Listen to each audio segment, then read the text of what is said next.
Hello everyone, welcome back to my channel Raj and आज बात करेंगे function part 2 and today we are going to talk about the types of function and how to determine the range and domain of the function. So ये चीज़ें बहुत ज़्यादा important होती है, तो समझते हैं कुछ चीज़ों से एंड क्लैरिफाई करते हैं भाई। तो देखो भाई, सबसे इंपॉर्टेंट ये है कि टाइप्स ऑफ फंक्शन में सबसे पहले तो हमारे पास आते हैं बेसिक वेरियस टाइप्स। तो जैसे कि आई कैन से कि ये भाई सेट ए है, ये सेट बी, तो समझते हैं we have A and B. Okay, we have elements 1 2 3 4 and let's say A B C D, या उल्टा कर लेते हैं, ए बी सी कर लेते हैं 1 2 3 और पी क्यू आर एस कर लेते हैं, P Q R and S and 1 2 3 and 4। ये मैंने बना दिया। मान लो भाई पी 2 से रिलेटेड है, क्यू 3 से, आर 4 से और एस 1 से रिलेटेड है। इस तरीके की मैपिंग करी। अब हमें ये डिटरमाइन करना है कि ये चीज फंक्शन है। नोटिस करोगे, ये पाओगे कि हर एक एलिमेंट एक ही एलिमेंट से मैप है और सारे एलिमेंट्स डोमेन के मैप है। जब ये मैपिंग ऐसे कुछ होती है तो देखो भाई, अगर मैं बोलूं कि फंक्शन जो भी एफ है यहाँ पे, उसमें मैंने पी डाला, मुझे 1 मिल गया। मैंने इसके अंदर क्यू डाला, मुझे कितना मिला, मुझे पी पे 2 मिल रहा है, पी पे 2 मिल गया, क्यू पे 3 मिल गया, आर पे 4 मिल गया। ये लिखने का तरीका होता है। और फंक्शन जब मैंने एस डाला तो मेरे को मिल गया, ये जो वैल्यू है ये मिल गई। तो आप देख पा रहे हो कि हर एक इनपुट के लिए उसकी आउटपुट ऐसे फंक्शन को हम कहते हैं बटन फंक्शन का एक नाम और होता है, वो होता है इंजेक्टिव। इंजेक्टिव जैसे आपके injective function button function injective. Okay, लेकिन अगर कुछ ऐसा ही होता पी क्यू आर एस और यहाँ पे हम लिख देते 1 2 3 एंड 4। ठीक है, तो अगर मैं अभी इसको कनेक्ट करता हूँ, लेट्स से ये जो आउटपुट है, P से 2 आ रहा है, Q से भी 2 आ रहा है, R से 3 आ रहा है और S से 4 आ रहा है, समथिंग लाइक दैट। तो ऐसे फंक्शंस में क्या हो रहा है, अगर मैं P डाल रहा हूँ तो मुझे आउटपुट 2 मिला, मैंने Q डाला तब भी मुझे आउटपुट 2 मिला, मैंने जब R को इनपुट किया तो मुझे 3 मिला, लेकिन जैसे ही मैंने S को इनपुट किया मुझे 4 मिला। तो आप देख पा रहे होगे यहाँ पे 2 आउटपुट आ रहे हैं, 2 आउटपुट सेम आ रहे हैं। ये पॉसिबल है, ठीक है। बस आप ऐसा कुछ ना हो कि भाई, अभी आगे बताते हैं, ऐसा कुछ ना हो कि भाई एफ ऑफ पी जो हो वो 2 भी आ जाए और अगर मैं एफ ऑफ पी को बोलूं वो 3 भी आ जाए। अगर ये चीज होती समथिंग लाइक दिस, तब ये फंक्शन ना हो। तो एक इनपुट के 2 आउटपुट नहीं हो सकते, बट एक आउटपुट के 2 इनपुट हो सकते हैं, और ऐसे फंक्शन को हम लोग कहते हैं many one, many to, many to one. ऐसे फंक्शन क्या कहलाएंगे, मेनी वन फंक्शन कहलाएंगे। इनका कोई अलग नाम नहीं होता, वन वन का होता है। अच्छा, एक चीज इसमें और कि अगर कुछ इस तरीके का बना, मान लो ए बी सी डी, ठीक है, और इसको सेट पी बोल दो अभी, और यहाँ पे लिख दे रहे हैं 1 2 3, 4 भी डाल दो, और यहाँ पे सेट क्यू आ गया। तो ए को मैं 2 के साथ कनेक्ट कर रहा हूँ, बी को 3 के साथ, इसको इसके साथ, इसको इसके साथ। तो अब देखो सारी वैल्यूज कनेक्टेड हैं और इस तरीके से कनेक्टेड है। आप कहोगे सर ये 1 1 तो है, बिल्कुल है, लेकिन इसमें मैं आपको 1 1 ना समझा के समझाना चाह रहा हूँ ये onto function. What is onto function? Onto function कब होता है, जब आपकी जो रेंज है वो एग्जैक्टली कोडोमेन के बराबर हो। हमने स्टार्टिंग में पढ़ा था कि range is a subset of codomain, लेकिन जब ये दोनों चीजें बराबर हो जाती हैं, इसके भी सारे एलिमेंट्स मैप हैं, तो इसको फंक्शन को हम ऑन टू फंक्शन कहते हैं, और इसको हम सल्जेक्टिव फंक्शन भी कहते हैं या सल्जेक्शन भी कहते हैं। This is known as surjective function. ठीक है, इन शॉर्ट सल्जेक्शंस भी कहा जाता है। और ऐसी चीज को जहां पे 1 1 भी हो रहा हो, देखो भाई इसमें 1 1 भी आ रहा है, this is 1 1 also and onto also, दोनों ही चीज साइमल्टेनियसली हो रही है। ऐसे फंक्शन को जहां पे 1 1 ऑन टू साथ हो, ऐसे फंक्शन को जहां पे 1 1 ऑन टू साथ हो, ये साथ में आ रहा हो, तो ऐसे फंक्शन को हम लोग बाइजेक्टिव फंक्शन कहते हैं। This known as bijective function. और इन्हीं फंक्शंस का हम इनवर्स निकाल सकते हैं। इनवर्स की बात हम बाद में करेंगे, लेकिन आपको इतना पता होना चाहिए सिर्फ इन्हीं फंक्शन का आप इनवर्स निकाल सकते हो। इनवर्स फंक्शन सिर्फ इन्हीं बाइजेक्टिव फंक्शन में जो फंक्शन 1 1 भी हो, जो फंक्शन ऑन टू भी हो, उन्हीं का एग्जिस्ट करता है। अब अगर आप नेक्स्ट डायग्राम को देखो, ऐसे लिखो भाई A B C D, and यहाँ पे लिख देते हैं 1 2 एंड 3। तो ए को मैंने 2 के साथ कनेक्ट कर दिया, बी को 1 के साथ कर दिया, सी को 3 के साथ किया, डी को वापस 2 के साथ कनेक्ट कर दिया। अब आप यहाँ पे भी नोटिस करो, ये दो इनपुट का सेम आउटपुट आ रहा है, तो ये मेनी वन तो है, ठीक है, this is many one function. लेकिन क्योंकि भाई सारे एलिमेंट्स इसमें कवर्ड हैं, तो ये ऑन टू फंक्शन भी है। इसका कोई खास नाम नहीं है, बट इसको आप ऐसे बोल सकते हो, it's many one onto. This is known as many one onto function, ठीक है। तो ये होते हैं टाइप्स ऑफ फंक्शन। तो बेसिक टाइप के आपको समझते हैं। एक बहुत ही इंटरेस्टिंग टाइप का और फंक्शन आता है, उस फंक्शन को हम लोग कहते हैं पीस वाइज फंक्शन, और जनरली बच्चे इसमें फैल जाते हैं। आपको फैलना नहीं है, आपको समझना है, पीस वाइज फंक्शन। तो क्या होते हैं ये पीस वाइज फंक्शन और क्या एग्जिस्टेंस इनका महत्व करता है? Piecewise function are the function कि they have different definitions for different range of input की रेंज की बात करें, आउटपुट की नहीं है, तो इसको समझ लेते हैं कैसे लिखा जाता है। मान लो आपने इसे फंक्शन डिफाइन, नॉर्मली आप फंक्शन कैसे डिफाइन करते हो? नॉर्मली आप फंक्शन ऐसे डिफाइन करते हो, भाई आपने लिखा fx is equals to x square, correct, या आपने या fx is equals to x square, ये आपने ऐसे डिफाइन करते हैं। डिफाइन करने का मतलब ये होता है इस इनपुट के लिए क्या आउटपुट आएगा वो स्पेसिफाई करना। पीस वाइज फंक्शन में क्या होता है, यहाँ पे आपके मल्टीपल आउटपुट्स पॉसिबल होते हैं। फॉर एग्जाम्पल यहाँ पे मैं लिख देता हूँ x for x less than equal to 0, x plus 3 for x की वैल्यू 0 से बड़ी, x की वैल्यू 0 से बड़ी लेकिन 3 से छोटी, ठीक है। और x प्लस 5, या लेट्स से हम ये लिख सकते हैं x minus 5 for values x greater than equal to 3।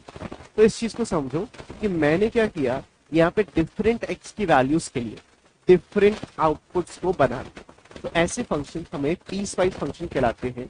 और इनके अगर ग्राफ की बात करें, ग्राफ भी सबसे ज्यादा इंपॉर्टेंट है। ग्राफ अगर आप समझ लोगे तो फंक्शन को आप समझ पाओगे, ठीक है। ग्राफ समझते हैं आप, फंक्शन समझते हैं, ग्राफ समझते हैं, ठीक है। ये आपके x एंड y की वैल्यू हम ऐसे लिखते हैं। तो let's write a few values, let's write a value. भाई ये 0 हो गया, 0 1 2 3 4 5 6 7 8 9 10। क्या लिखते हैं? -1 -2 -3 -4 -5 यहाँ पे 1 2 3 4 5 6 7 8 -1 -2 -3 -4 -5 -6 -7 -8 -9 -10। तो ये मैंने उस बहुत ही रफ ग्राफ बनाया। ये बोल रहा है कि x की वैल्यू अगर 0 से छोटी है, मतलब ये इसकी बात कर रहा है, लेफ्ट हैंड साइड की बात कर रहा है, राइट।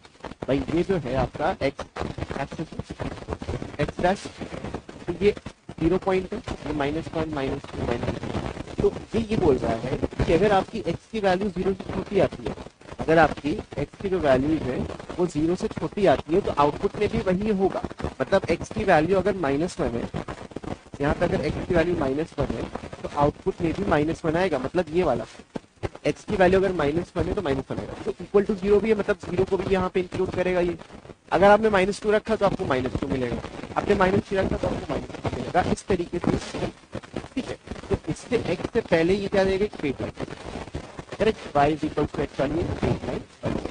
अब 0 से 3 वाली रेंज में आपको ध्यान दें, अगर ये 0 नहीं है, अगर ये 0 नहीं है तो ये कहाँ पर, अब देखो एग्जैक्टली ये कहाँ से सोचना है, हमें एक स्टेप आगे से सोचना है। x प्लस 3, तो यहाँ पे ये वैल्यू इंक्लूडेड है। तो अगर मान लो मैं 0 रखता, अगर यहाँ पे मैं मान लो 0 रख दूँ, एक घोस्ट वैल्यू आएगी 3, तो 1 2 3 ये वाला पॉइंट होगा, लेकिन ये एक्सक्लूडेड है।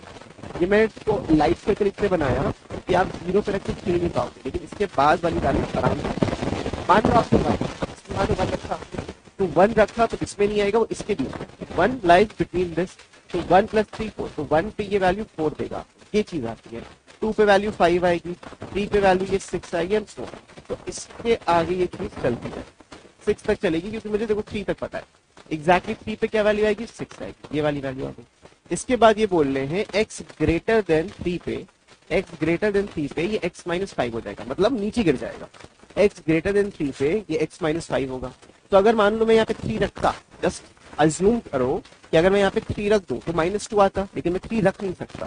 तो जो शुरुआत होगा तो शुरुआत ही यहाँ से होगी माइनस यहाँ। तो इसलिए मैं यहाँ पे ओपन सर्कल बना रहा हूँ, ठीक है। I know it will take some time to grasp, तो इसको हम बहुत डिटेल में समझेंगे। और इसके बाद वाली वैल्यू की कम होती चाहिए। तो इसको मैंने मानो 4 रखा, इफ आई पुट 4 तो 4 माइनस 5, 4 माइनस 5 मेरे को यहाँ पे माइनस में मिलेगा। मैंने 5 रखा तो 5 माइनस 5 मुझे 0 मिल जाएगा। तो ये ग्राफ कुछ इस तरीके से आगे बढ़ता है समथिंग। तो ग्राफ बनाने का तरीका क्या था इस क्वेश्चन में कि डिफरेंट वैल्यूज ऑफ एक्स के लिए मुझे डिफरेंट आउटपुट्स मिल रहे थे। वो डिफरेंट आउटपुट्स मैंने यहाँ पे इस तरीके से डेनोट करके बना दिया। तो ग्राफ बनाना एक बहुत ही इंपॉर्टेंट स्किल है, बहुत ही इंपॉर्टेंट कला है। बिना ग्राफ के आप क्वेश्चंस को सॉल्व करने में बहुत ज्यादा टाइम लगा। कभी भी ग्राफ की बात आएगी तो ग्राफ बनाना तो is a skill, life skill, ठीक है। आई होप आप समझ पा रहे होगे मैंने एक्स की वैल्यूज देख के कैसे कैसे पॉइंट्स को प्लॉट किया और एक जनरल आइडिया से यहाँ पे इन ग्राफ्स को ड्रॉ किया, ठीक है। इसके बाद हम बात कर लेते हैं हाउ टू डिटरमाइन डोमेन, ठीक है। How to determine domain of a function.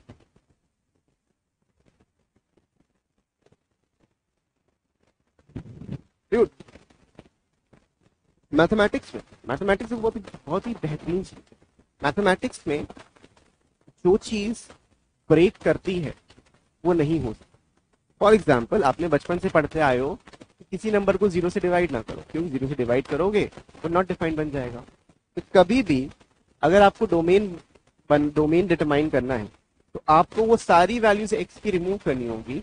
Remove all values of x, समझना, remove all values of x for which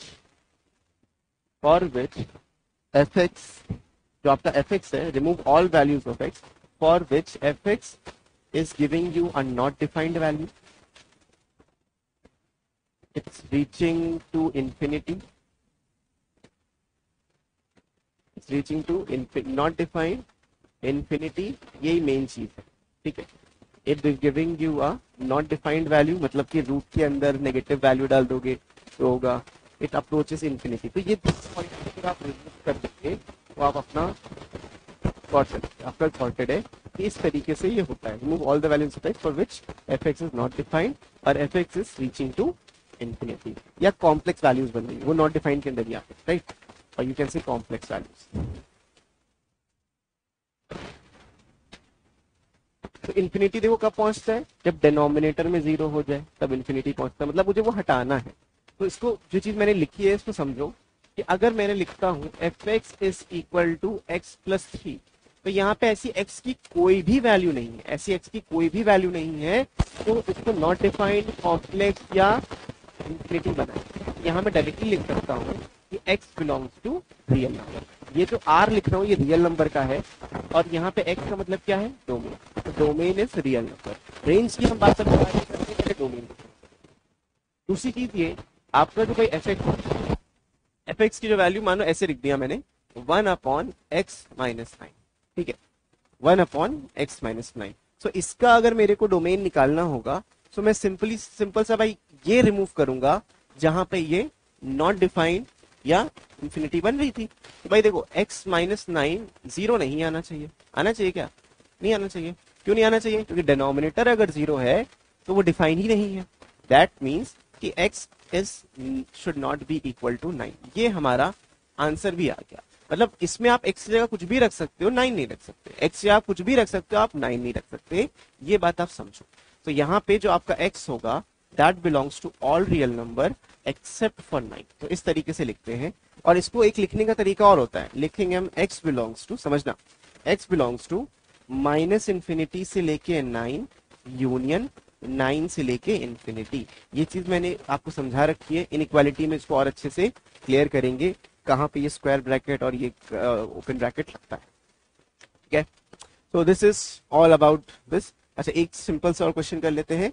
let's say अगर मैंने लिखा F x is equals to, अब इनको जोड़ देते हैं, x+3/x-9, तब क्या होगा, तब ये होगा, हमें सिर्फ वो लॉजिक लेना है जहां पे वो नॉट डिफाइंड बन रहा है। हमें पूरा लेने की कोई खास जरूरत है नहीं, हमें क्या लेना है, बस x minus nine must not be equal to zero. तो हमें ये देखना था कि डिनोमिनेटर हमारा जीरो ना बने। तो सेम लॉजिक से सेम आंसर, इन दोनों क्वेश्चन का आंसर सेम होगा। ठीक है, तो एक कुछ जनरल रूल्स हैं। जनरल रूल्स ऐसे होते हैं कि देखो, आपको जो पहला पार्ट याद रखना है कि अगर वन अपॉन समथिंग लिखा है, वन अपॉन समथिंग लिखा है, ऐसे लिख देते हैं, अगर आपको x की वैल्यूज निकालनी है तो ऐसा अगर फंक्शन लिखा है one upon a function F x, तो यहां से आपको याद ये रखना है कि F X must not be equal to zero, the denominator zero नहीं होना चाहिए। दूसरी बात ये याद रखनी है कि अगर ऐसा कुछ लिखा है g x is equal to root के अंदर एफ एक्स, मतलब कोई एक्स के टर्म्स है लेकिन रूट के अंदर है, तो रूट के अंदर आपका नेगेटिव वैल्यूज नहीं हो सकती है, तो यहाँ पे क्या होगा, F X greater than equal to zero. तो इसके अकॉर्डिंग हम सॉल्व करेंगे, ये इनइक्वालिटी में भी समझेंगे और अच्छे से समझेंगे। और भी बहुत सारे होते हैं, जैसे अगर मैं थर्ड पार्ट की बात करूं, ठीक है, थर्ड पार्ट की यहाँ बात करते हैं। अगर आपका लिखा है g x is equals to one upon root के अंदर एफ एक्स, मतलब इन दोनों केसेस को हमने कंबाइन कर दिया, तो आपको ये याद रखना है कि F X must be greater than zero. यहाँ पे इक्वल टू लगा है, जीरो हो सकता है, लेकिन यहाँ पे एफ एक्स जो है वो जीरो नहीं हो सकता। एफ एक्स क्या है, एफ एक्स ये पूरी चीज है, this whole thing is known as f x. तो function in x is f x, simple सी बात है, कंफ्यूज मत होना। ये एफ एक्स लिखा है, बोलो सर आपने तो एफ एक्स ये लिख दिया, इट डजंट मैटर भाई, उसको जी एक्स कर दे। ठीक है, इट्स अ डेफिनेशन। आपको बस फंक्शन में ये समझना है कि function defines a relationship between two variables. And हाँ, यहाँ पे चीजें खत्म नहीं होती हैं, और भी होती हैं। जैसे मैं अगर ऐसे लिख दूं कि log ऑफ एफ एक्स, है ना, समथिंग लाइक दिस, तो आपको ये भी पता होना चाहिए कि ये नेगेटिव नहीं हो सकता, must be greater than zero. तो ये सब चीजें आपको आगे धीमे धीमे समझ में आएंगी, तब हम डोमेन निकालना और बेहतरीन तरीके से समझ पाएंगे। ठीक है, जैसे कि एक क्वेश्चन देखो, F x is equal to one upon root के अंदर X square plus five x minus six, minus six ले लेते plus five X and minus six, ये आपका फंक्शन है। सो इसमें ज्यादा बुद्धि ना लगाते हुए आपको अगर इसका डोमेन निकालना है, मैं बोलूं कि फाइंड द डोमेन। डोमेन का मतलब क्या है, the values of x for which this function is defined, the values of x for which this function is properly defined. तो इसको कैसे निकालेंगे समझते हैं बेटा। तो दिस हमें देखो बस इतना समझना है कि ये रूट है और denominator, root and denominator, that simply means कि x square plus five x minus six की जो वैल्यू है वो जीरो से बड़ी होनी चाहिए। तुमने नोटिस किया ना, मैंने यहाँ पे स्क्वायर रूट का यूज किया और ना ही मैंने यहाँ पे डिनोमिनेटर का यूज किया। मैं डायरेक्टली लिख सकता हूँ, ठीक है, मैं डायरेक्टली लिख सकता हूँ रूट के अंदर वाली चीज पॉजिटिव होनी चाहिए, तो रूट के अंदर ये चीज है, ये पॉजिटिव होनी चाहिए। इसको सिंप्लीफाई करने का जो तरीका होता है, इसको स्प्लिट करते हैं, x square plus six x minus x plus six minus six greater than zero बन रहा है ना। यहाँ पे कॉमन लेंगे एक्स प्लस सिक्स आ जाएगा, यहाँ माइनस वन कॉमन लेंगे, again x plus six greater than zero आ गया। ओके, ये आ गया आपका बेटा, देखो x plus six and x minus one greater than zero. इसको हम लोग इनइक्वालिटी में और अच्छे से समझेंगे, लेकिन मैंने आपको क्वाड्रेटिक पढ़ाया हुआ है, तो क्वाड्रेटिक में इनके क्या होते हैं भाई, सिक्स एंड वन होते हैं आपके रूट्स, सिक्स और वन होते हैं आपके यहाँ पे रूट्स। तो यहाँ पे एक देखो, एक माइनस सिक्स रूट आएगा, दिस इज माइनस सिक्स, और ये वन यहाँ पे रूट होगा। तो अगर मैं यहाँ पे एक क्वाड्रेटिक ग्राफ ड्रॉ करूं, समथिंग लाइक दिस, ऐसे ग्राफ बन जाएगा। तो एक्स एक्सिस के नीचे जितनी वैल्यूज हैं, एक्स एक्सिस के नीचे जितनी वैल्यूज होंगी एक्स रखने के बाद वो नेगेटिव होंगी, लेकिन एक्स एक्सिस के ऊपर ये वैल्यूज पॉजिटिव होंगी। ये चीज मैंने आपको समझाया है क्वाड्रेटिक के अंदर ही। तो हमें वो वैल्यूज लेनी है जो ग्रेटर देन जीरो, मतलब कि पॉजिटिव हो, राइट। हमें वो वैल्यू लेनी है। बेसिकली आपका फंक्शन ये था, आपका फंक्शन था, इसका ये ग्राफ बना। जब ये ग्राफ बना, इसमें मैं ये देख पा रहा हूँ कि माइनस सिक्स से वन के बीच में सब नेगेटिव आएगा, और अगर आप नेगेटिव रखोगे तो आउटपुट भी नेगेटिव आएगा। हमें नेगेटिव चाहिए नहीं, हमें क्या चाहिए, हमें पॉजिटिव चाहिए, क्योंकि क्वेश्चन ये डिमांड कर रहा है कि ग्रेटर देन जीरो बताने का है। क्वेश्चन बोले ना कि ये चीज जीरो से बड़ी कब आएगी, ये चीज पॉजिटिव कब आएगी, तो आप ये बोलोगे सर ये जो चीज है ये आएगी पॉजिटिव जब हम माइनस सिक्स से पहले जाएंगे या वन के बाद में जाएंगे। एक्स की वैल्यूज की हम बात कर रहे थे, सो एक्स की वैल्यूज जो होगी वो माइनस इंफिनिटी से माइनस सिक्स होगी, यूनियन वन से लेके इंफिनिटी होगी। अब ध्यान से देखो, मैंने यहाँ पे स्क्वायर ब्रैकेट नहीं लगाया, because if I put square bracket, यहाँ -6 रख के पूरा 0 हो जाएगा और मुझे 0 चाहिए नहीं डिनोमिनेटर में। अब इन वैल्यूज के लिए ये हमेशा डिफाइन रहेगा, आप चेक करके देख सकते हो। तो this is my domain and this is my answer. Okay, so I hope आपको ये बहुत ही अच्छे तरीके से समझ में आ गया होगा। तो डोमेन निकालने का तरीका क्लियर है तो भाई कमेंट करके बताना मजा आई या नहीं आई। सो आज के लिए इतना ही करते हैं, क्योंकि बहुत लेंदी वीडियो होगा, आपको देखने का भी मन नहीं करेगा। हमारा आज का जो टॉपिक था कि कितने टाइप के फंक्शंस होते हैं, ये मैंने थोड़ा सा एक्स्ट्रा ले लिया कि how to determine a domain of a function. तो इस तरीके से आपको डिटरमाइन करना होता है। इन 3 पॉइंट्स को याद रखो, आपका आंसर हमेशा सही ही आएगा, आपको कोई दिक्कत नहीं होगी। बाकी हम थ्रू आउट द सिलेबस जब करेंगे, पूरा मैथ्स देखेंगे कि कहाँ पे कौन सी चीज डिफाइन नहीं होती है। लॉगरिथम्स के लिए अलग है, एक्सपोनेंशियल के लिए अलग है, रूट्स के लिए तो भाई सिंपल था, मैंने आपको बता ही दिया है। तो ऑलमोस्ट हमने सब कवर कर लिया है। लेकिन लॉगरिथम्स में भी बहुत सारी चीजें हैं जहां पे डोमेन एंड रेंज में आपको फंसा सकते हैं, तो वो हम समझेंगे लॉग पढ़ने के बाद, और उसमें इनइक्वालिटी में सब कुछ समझेंगे। इनइक्वालिटी से ही रेंज एंड डोमेन की बहुत बेहतरीन तरीके से हम बात करेंगे। तो बच्चों, that's all for this video. मैं मिलता हूं आपसे नेक्स्ट वीडियो में, तब तक के लिए keep learning, keep practising, take care and bye bye.